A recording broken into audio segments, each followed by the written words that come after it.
Volume 1, The Extent of the Empire in the Age of the Antonines. Part 3. The camp of a Roman legion presented the appearance of a fortified city. As soon as the space was marked out, the pioneers carefully leveled the ground and removed every impediment that might interrupt its perfect regularity. Its form was an exact quadrangle, and we may calculate that a square of about 700 yards was sufficient for the encampment of 20,000 Romans, though a similar number of our own troops would expose to the enemy a front of more than treble that extent. In the midst of the camp, the praetorium, or general's quarters, rose above the others. The cavalry, the infantry, and the auxiliaries occupied their respective stations.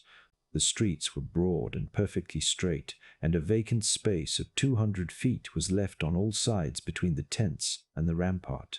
The rampart itself was usually 12 feet high, armed with a line of strong and intricate palisades, and defended by a ditch of 12 feet in depth as well as in breadth. This important labor was performed by the hands of the legionaries themselves, to whom the use of the spade and the pickaxe was no less familiar than that of the sword or pilum. Active valor may often be the present of nature, but such patient diligence can be the fruit only of habit and discipline. Whenever the trumpet gave the signal of departure, the camp was almost instantly broke up, and the Roman troops fell into their ranks without delay or confusion. Besides their arms, which the legionaries scarcely considered as an encumbrance, they were laden with their kitchen furniture, the instruments of fortification, and the provision of many days. Under this weight, which would oppress the delicacy of a modern soldier, they were trained by a regular step to advance in about 6 hours, near 20 miles. On the appearance of an enemy, they threw aside their baggage, and by easy and rapid evolutions converted the column of march into an order of battle. The slingers and archers skirmished in the front. The auxiliaries formed the first line and were seconded or sustained by the strength of the legions. The cavalry covered the flanks, and the military engines were placed in the rear. Such were the arts of war, by which the Roman emperors defended their extensive conquests and preserved a military spirit at a time when every other virtue was oppressed by luxury and despotism. If, in the consideration of their armies, we pass from their discipline to their numbers, we shall not find it easy to define them with any tolerable accuracy. We may compute, however, that the legion, which was itself a body of 6,831 Romans, might, with its attendant auxiliaries, amount to about 12,500 men. The peace establishment of Hadrian and his successors was composed of no less than 30 of these formidable brigades, and most probably formed a standing force of 375,000 men. Instead of being confined within the walls of fortified cities, which the Romans considered as the refuge of weakness or pusillanimity, the legions were encamped on the banks of the great rivers and along the frontiers of the barbarians. As their stations, for the most part, remained fixed and permanent, we may venture to describe the distribution of the troops. 3 legions were sufficient for Britain. The principal strength lay upon the Rhine and Danube, and consisted of 16 legions in the following proportions: 2 in the Lower and 3 in the Upper Germany, 1 in Raetia, 1 in Noricum, 4 in Pannonia, 3 in Marcia, and 2 in Dacia. The defense of the Euphrates was entrusted to 8 legions, 6 of whom were planted in Syria, and the other 2 in Cappadocia. With regard to Egypt, Africa, and Spain, as they were far removed from any important scene of war, a single legion maintained the domestic tranquility of each of those great provinces. Even Italy was not left destitute of a military force. Above 20,000 chosen soldiers, distinguished by the titles of city cohorts and praetorian guards, watched over the safety of the monarch and the capital. As the authors of almost every revolution that distracted the empire, the praetorians will very soon and very loudly demand our attention. But in their arms and institutions, we cannot find any circumstance which discriminated them from the legions, unless it were a more splendid appearance and a less rigid discipline. The navy maintained by the emperors might seem inadequate to their greatness, but it was fully sufficient for every useful purpose of government. The ambition of the Romans was confined to the land. nor was that warlike people ever actuated by the enterprising spirit which had prompted the navigators of Tyre, of Carthage, and even of Marseille to enlarge the bounds of the world and to explore the most remote coasts of the ocean. To the Romans, the ocean remained an object of terror rather than of curiosity. The whole extent of the Mediterranean, after the destruction of Carthage and the extirpation of the pirates, was included within their provinces. The policy of the emperors was directed only to preserve the peaceful dominion of that sea and to protect the commerce of their subjects. With these moderate views, Augustus stationed 2 permanent fleets in the most convenient ports of Italy, the one at Ravenna on the Adriatic, the other at Misenum in the Bay of Naples. Experience seems at length to have convinced the ancients that as soon as their galleys exceeded 2, or at the most 3 ranks of oars, they were suited rather for vain pomp than for real service. Augustus himself, in the victory of Actium, had seen the superiority of his own light frigates. They were called Liburnians over the lofty but unwieldy castles of his rival. Of these Liburnians he composed the 2 fleets of Ravenna and Misenum, destined to command, the one the eastern, the other the western division of the Mediterranean, and to each of the squadrons he attached a body of several thousand marines. Besides these 2 ports, which may be considered as the principal seats of the Roman navy, a very considerable force was stationed at Frejus on the coast of Provence, and the Euxine was guarded by 40 ships and 3,000 soldiers. To all these we add the fleet which preserved the communication between Gaul and Britain, and a great number of vessels constantly maintained on the Rhine and Danube to harass the country or to intercept the passage of the barbarians. If we review this general state of the imperial forces, of the cavalry as well as infantry, of the legions, the auxiliaries, the guards, and the navy, the most liberal computation will not allow us to fix the entire establishment by sea and by land. At more than 450,000 men, a military power, which, however formidable it may seem, was equalled by a monarch of the last century whose kingdom was confined within a single province of the Roman Empire. We have attempted to explain the spirit which moderated and the strength which supported the power of Hadrian and the Antonines. We shall now endeavor with clearness and precision to describe the provinces once united under their sway, but at present divided into so many independent and hostile states. Spain, the western extremity of the empire, of Europe, and of the ancient world, has in every age invariably preserved the same natural limits, the Pyrenean mountains, the Mediterranean, and the Atlantic Ocean. That great peninsula, at present so unequally divided between 2 sovereigns, was distributed by Augustus into 3 provinces, Lusitania, Baetica, and Tarraconensis. The kingdom of Portugal now fills the place of the warlike country of the Lusitanians, and the loss sustained by the former on the side of the east is compensated by an accession of territory towards the north. The confines of Granada and Andalusia correspond with those of ancient Baetica. The remainder of Spain, Galicia, and the Asturias, Biscay, and Navarre, Leon and the 2 Castilles, Murcia, Valencia, Catalonia, and Aragon, all contributed to form the 3rd and most considerable of the Roman governments, which, from the name of its capital, was styled the province of Tarragona. Of the native barbarians, the Celtiberians were the most powerful, as the Cantabrians and Asturians proved the most obstinate. Confident in the strength of their mountains, they were the last who submitted to the arms of Rome, and the first who threw off the yoke of the Arabs. Ancient Gaul, as it contained the whole country between the Pyrenees, the Alps, the Rhine, and the ocean, was of greater extent than modern France. To the dominions of that powerful monarchy, with its recent acquisitions of Alsace and Lorraine, we must add the Duchy of Savoy, the cantons of Switzerland, the 4 electorates of the Rhine, and the territories of Liège, Luxembourg, Hainaut, Flanders, and Brabant.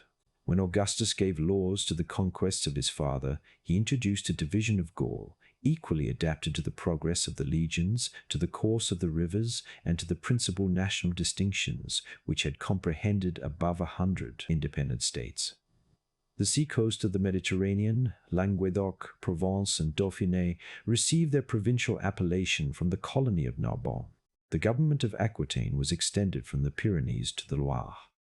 The country between the Loire and the Seine was styled the Celtic Gaul, and soon borrowed a new denomination from the celebrated colony of Lugdunum, or Lyons. The Belgic lay beyond the Seine, and in more ancient times had been bounded only by the Rhine, but a little before the age of Caesar, the Germans, abusing their superiority of valor, had occupied a considerable portion of the Belgic territory. The Roman conquerors very eagerly embraced so flattering a circumstance, and the Gallic frontier of the Rhine, from Basel to Leyden, received the pompous names of the Upper and the Lower Germany. Such, under the reign of the Antonines, were the 6 provinces of Gaul, the Narbonnese, Aquitaine, the Celtic or Lyonnaise, the Belgic, and the 2 Germanies. We have already had occasion to mention the conquest of Britain, and to fix the boundary of the Roman province in this island. It comprehended all England, Wales, and the lowlands of Scotland, as far as the friths of Dumbarton and Edinburgh.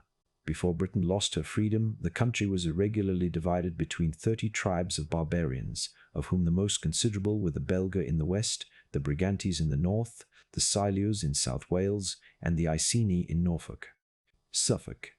As far as we can either trace or credit the resemblance of manners and language, Spain, Gaul, and Britain were peopled by the same hardy race of savages.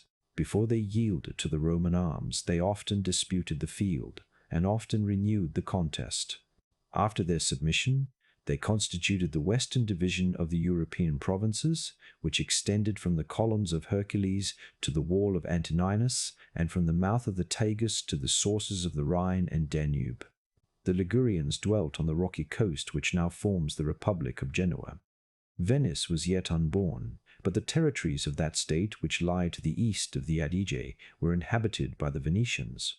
The middle part of the peninsula that now composes the Duchy of Tuscany and the ecclesiastical state was the ancient seat of the Etruscans and Umbrians, to the former of whom Italy was indebted for the first rudiments of civilized life. The Tiber rode at the foot of the 7 hills of Rome, and the country of the Sabines, the Latins, and the Volsci, from that river to the frontiers of Naples, was the theatre of her infant victories. On that celebrated ground, the first consuls deserved triumphs, their successors adorned villas, and their posterity have erected convents. Capua and Campania possessed the immediate territory of Naples. The rest of the kingdom was inhabited by many warlike nations, the Marsi, the Samnites, the Apulians, and the Lucanians, and the seacoasts had been covered by the flourishing colonies of the Greeks. We may remark that when Augustus divided Italy into 11 regions, the little province of Istria was annexed to that seat of Roman sovereignty. The European provinces of Rome were protected by the course of the Rhine and the Danube, the latter of those mighty streams, which rises at the distance of only 30 miles from the former, flows above 1,300 miles for the most part to the southeast, collects the tribute of 60 navigable rivers, and is, at length, through 6 mouths, received into the Euxine, which appears scarcely equal to such an accession of waters.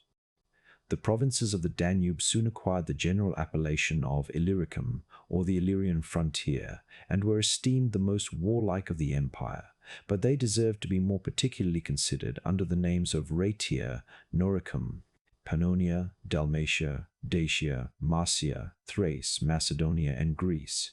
The province of Raetia, which soon extinguished the name of the Vindelicians, extended from the summit of the Alps to the banks of the Danube, from its source as far as its conflux with the Inn. The greatest part of the flat country is subject to the Elector of Bavaria. The city of Augsburg is protected by the constitution of the German Empire. The Grisons are safe in their mountains, and the country of Tyrol is ranked among the numerous provinces of the House of Austria. The wide extent of territory which is included between the Inn, the Danube, and the Save, Austria, Styria, Carinthia, Carniola, the Lower Hungary, and Sclavonia, was known to the ancients under the names of Noricum and Pannonia. In their original state of independence, their fierce inhabitants were intimately connected. Under the Roman government, they were frequently united, and they still remain the patrimony of a single family. They now contain the residence of a German prince who styles himself Emperor of the Romans, and formed the center, as well as strength, of the Austrian power. It may not be improper to observe that if we except Bohemia, Moravia, the northern skirts of Austria, and a part of Hungary between the Taus and the Danube, all the other dominions of the House of Austria were comprised within the limits of the Roman Empire. Dalmatia, to which the name of Illyricum more properly belonged, was a long but narrow tract between the Save and the Adriatic. The best part of the seacoast, which still retains its ancient appellation, is a province of the Venetian state, and the seat of the little republic of Ragusa. The inland parts have assumed the Sclavonian names of Croatia and Bosnia. The former obeys an Austrian governor, the latter a Turkish pacha, but the whole country is still infested by tribes of barbarians, whose savage independence irregularly marks the doubtful limit of the Christian and Mahometan power. After the Danube had received the waters of the Teyss and the Save, it acquired, at least among the Greeks, the name of Ister. It formerly divided Marcia and Dacia, the latter of which, as we have already seen, was a conquest of Trajan, and the only province beyond the river.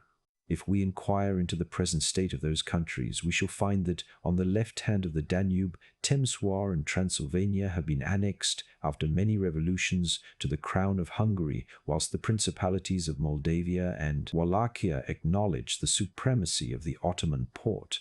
On the right hand of the Danube, Marcia, which during the Middle Ages was broken into the barbarian kingdoms of Servia and Bulgaria, is again united in Turkish slavery. The appellation of Rumelia, which is still bestowed by the Turks on the extensive countries of Thrace, Macedonia, and Greece, preserves the memory of their ancient state under the Roman Empire.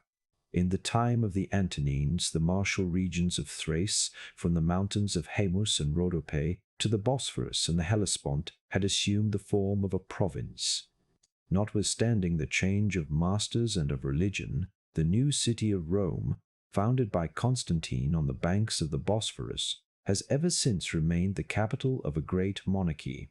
The kingdom of Macedonia, which, under the reign of Alexander, gave laws to Asia, derived more solid advantages from the policy of the two Philips, and with its dependencies of Epirus and Thessaly, extended from the Aegean to the Ionian Sea.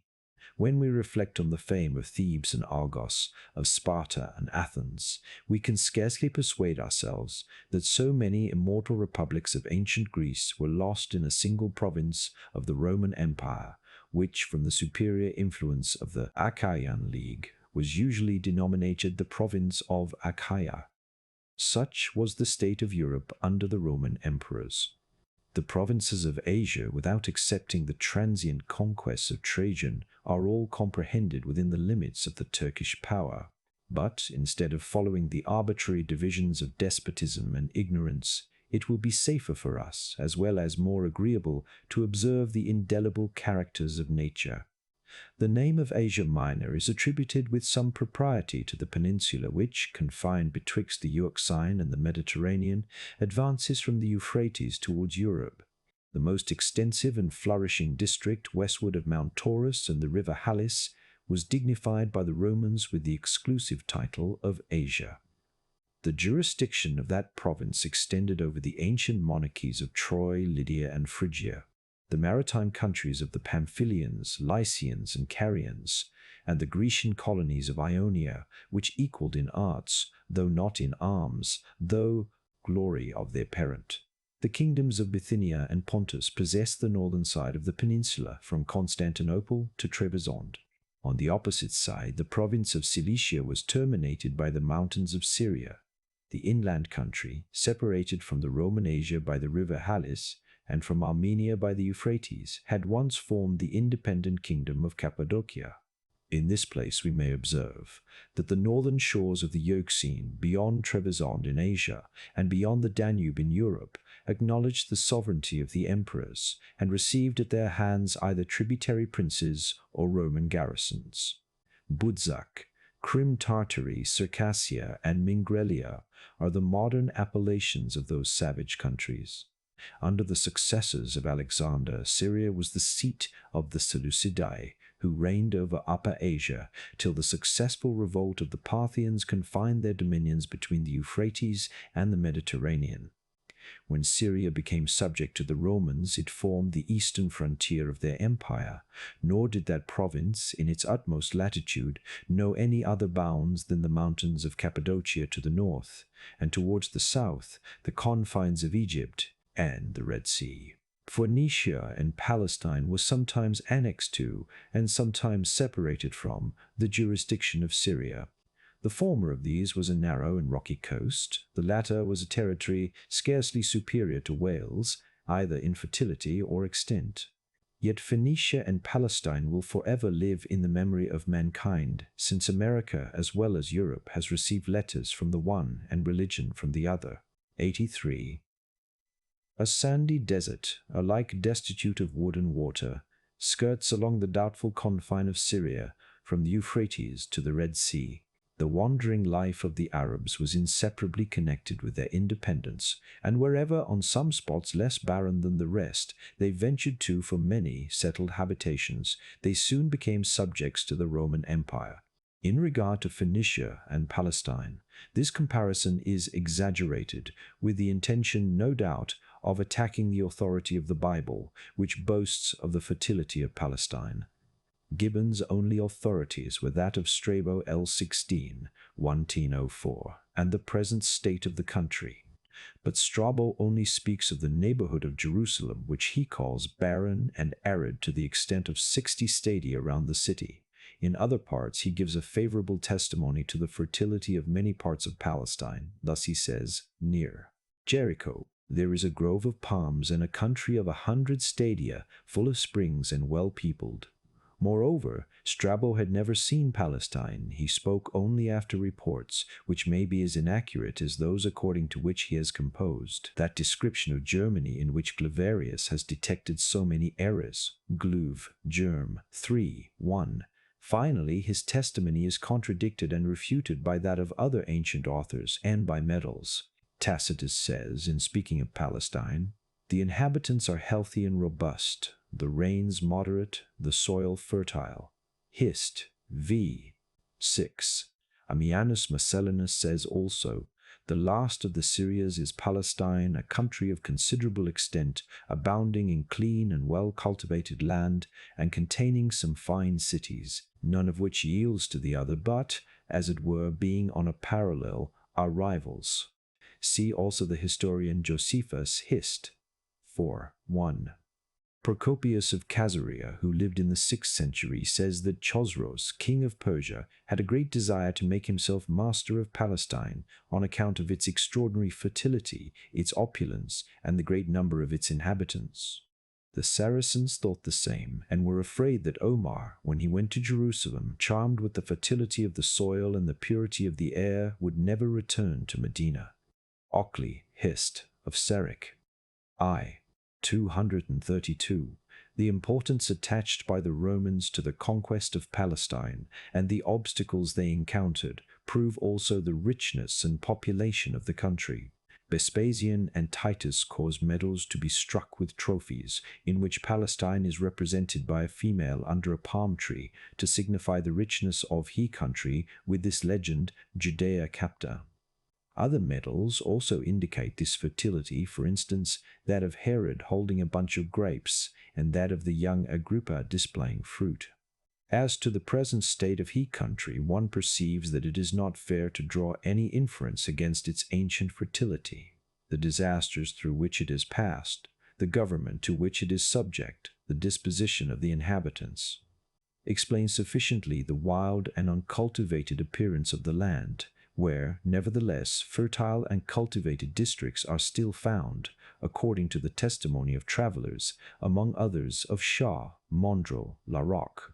The Abbé Guenet, in his Lettres de quelques Juifs amants de Voltaire, has exhausted the subject of the fertility of Palestine, for Voltaire had likewise indulged in sarcasm on this subject. Gibbon was assailed on this point, not, indeed, by Mr. Davis, who, he slyly insinuates, was prevented by his patriotism as a Welshman from resenting the comparison with Wales, but by other writers. In his vindication, he first established the correctness of his measurement of Palestine, which he estimates as 7,600 square English miles, while Wales is about 7,011. As to fertility, he proceeds in the following dexterously composed and splendid passage. The Emperor Frederick II, the enemy and the victim of the clergy, is accused of saying, after his return from his crusade, that the God of the Jews would have despised his promised land if he had once seen the fruitful realms of Sicily and Naples. Si Giannone istor, Sivi, del Ar di Napoli, 2:245. This raillery, which malice has, perhaps, falsely imputed to Frederick, is inconsistent with truth and piety, yet it must be confessed that the soil of Palestine does not contain that inexhaustible and, as it were, spontaneous principle of fertility, which, under the most unfavorable circumstances, has covered with rich harvests the banks of the Nile, the fields of Sicily, or the plains of Poland. The Jordan is the only navigable river of Palestine. A considerable part of the narrow space is occupied, or rather lost, in the Dead Sea, whose horrid aspect inspires every sensation of disgust, and countenances every tale of horror. The districts which border on Arabia partake of the sandy quality of the adjacent desert. The face of the country, except the sea-coast and the valley of the Jordan, is covered with mountains which appear for the most part as naked and barren rocks, and in the neighborhood of Jerusalem there is a real scarcity of the two elements of earth and water. See Mondrell's Travels, p. 65, and Reland's Palestine. I. 238, 3095. These disadvantages, which now operate in their fullest extent, were formerly corrected by the labors of a numerous people and the active protection of a wise government. The hills were clothed with rich beds of artificial mold. The rain was collected in vast cisterns. A supply of fresh water was conveyed by pipes and aqueducts to the dry lands. The breed of cattle was encouraged in those parts which were not adapted for tillage, and almost every spot was compelled to yield some production for the use of the inhabitants. Pateris specolendi, haud facilem esse viam voluit, primusc par artem movit agros, curis aquens mortalia corda, nec torpere gravi passus sua regna veterno. Gibbon misc. Works 4:540. But Gibbon has here eluded the question about the land flowing with milk and honey. He is describing Judea only, without comprehending Galilee or the rich pastures beyond the Jordan, even now proverbial for their flocks and herds. See Burckhardt's Travels and Hist of Jews, I-28. The following is believed to be a fair statement. The extraordinary fertility of the whole country must be taken into the account. No part was waste. Very little was occupied by unprofitable wood. The more fertile hills were cultivated in artificial terraces. Others were hung with orchards of fruit trees. The more rocky and barren districts were covered with vineyards. Even in the present day, the wars and misgovernment of ages have not exhausted the natural richness of the soil. Galilee, says Moltebrun, would be a paradise were it inhabited by an industrious people under an enlightened government. No land could be less dependent on foreign importation. It bore within itself everything that could be necessary for the subsistence and comfort of a simple agricultural people. The climate was healthy, the seasons regular. The former rains, which fell about October after the vintage, prepared the ground for the seed. That latter, which prevailed during March and the beginning of April, made it grow rapidly. Directly the rain ceased, the grain ripened with still greater rapidity, and was gathered in before the end of May. The summer months were dry and very hot, but the nights cool and refreshed by copious dews. In September the vintage was gathered. Grain of all kinds, wheat, barley, millet, zea, and other sorts, grew in abundance. The wheat commonly yielded 30 for 1. Besides the vine and the olive, the almond, the date, figs of many kinds, the orange, the pomegranate, and many other fruit trees, flourished in the greatest luxuriance. Great quantity of honey was collected.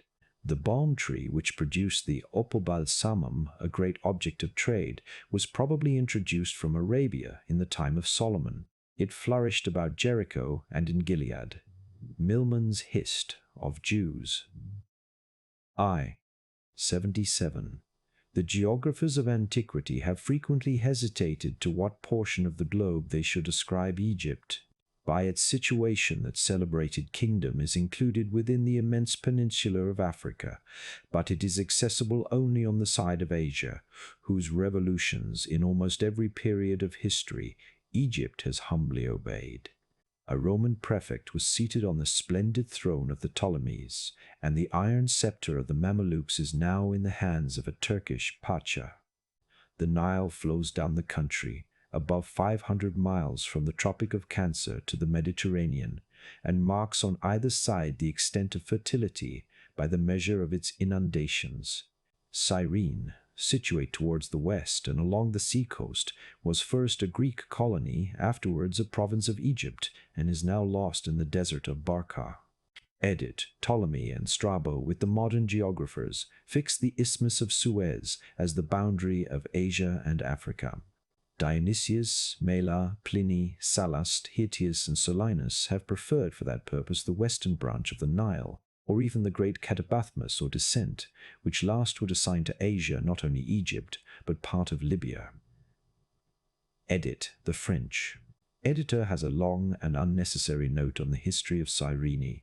For the present state of that coast and country, the volume of Captain Beechey is full of interesting details.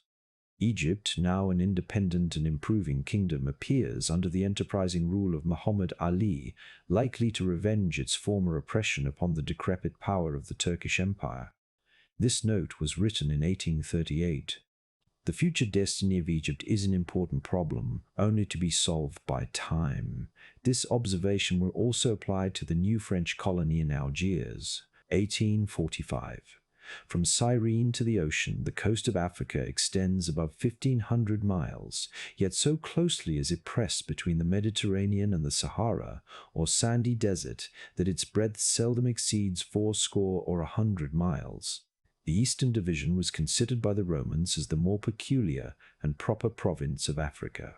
Till the arrival of the Phoenician colonies, that fertile country was inhabited by the Libyans, the most savage of mankind. Under the immediate jurisdiction of Carthage, it became the center of commerce and empire, but the Republic of Carthage is now degenerated into the feeble and disorderly states of Tripoli and Tunis. The military government of Algiers oppresses the wide extent of Numidia, as it was once united under Massinissa and Jugurtha. But in the time of Augustus, the limits of Numidia were contracted, and at least 2/3 of the country acquiesced in the name of Mauritania, with the epithet of Caesariensis. The genuine Mauritania, or country of the Moors, which from the ancient city of Tingi, or Tangier, was distinguished by the appellation of Tingitana, is represented by the modern kingdom of Fez. Salé on the ocean, so infamous at present for its piratical depredations, was noticed by the Romans as the extreme object of their power and almost of their geography. A city of their foundation may still be discovered near Mekines, the residence of the barbarian whom we condescend to style the Emperor of Morocco, but it does not appear that his more southern dominions, Morocco itself and Segomessa, were ever comprehended within the Roman province. The western parts of Africa are intersected by the branches of Mount Atlas, a name so idly celebrated by the fancy of poets, but which is now diffused over the immense ocean that rolls between the ancient and the new continent. Having now finished the circuit of the Roman Empire, we may observe that Africa is divided from Spain by a narrow strait of about 12 miles, through which the Atlantic flows into the Mediterranean. The columns of Hercules, so famous among the ancients, were two mountains which seem to have been torn asunder by some convulsion of the elements, and at the foot of the European mountain the fortress of Gibraltar is now seated. The whole extent of the Mediterranean Sea, its coasts and its islands, were comprised within the Roman dominion. Of the larger islands, the two Baleares, which derive their name of Majorca and Minorca from their respective size, are subject at present, the former to Spain, the latter to Great Britain. It is easier to deplore the fate than to describe the actual condition of Corsica. Two Italian sovereigns assume a regal title from Sardinia and Sicily. Crete, or Candia with Cyprus, and most of the smaller islands of Greece and Asia have been subdued by the Turkish arms, whilst the little rock of Malta defies their power, and has emerged under the government of its military order into fame and opulence. This long enumeration of provinces, whose broken fragments have formed so many powerful kingdoms, might almost induce us to forgive the vanity or ignorance of the ancients. Dazzled with the extensive sway, the irresistible strength, and the real or affected moderation of the emperors, they permitted themselves to despise and sometimes to forget the outlying countries which had been left in the enjoyment of a barbarous independence, and they gradually usurped the license of confounding the Roman monarchy with the globe of the earth. But the temper, as well as knowledge, of a modern historian require a more sober and accurate language. He may impress a juster image of the greatness of Rome by observing that the empire was above 2,000 miles in breadth, from the wall of Antonines and the northern limits of Dacia to Mount Atlas and the Tropic of Cancer, that it extended in length more than 3,000 miles from the Western Ocean to the Euphrates, that it was situated in the finest part of the temperate zone, between the 24th and 56th degrees of northern latitude, and that it was supposed to contain above 1,600,000 square miles, for the most part of fertile and well-cultivated land.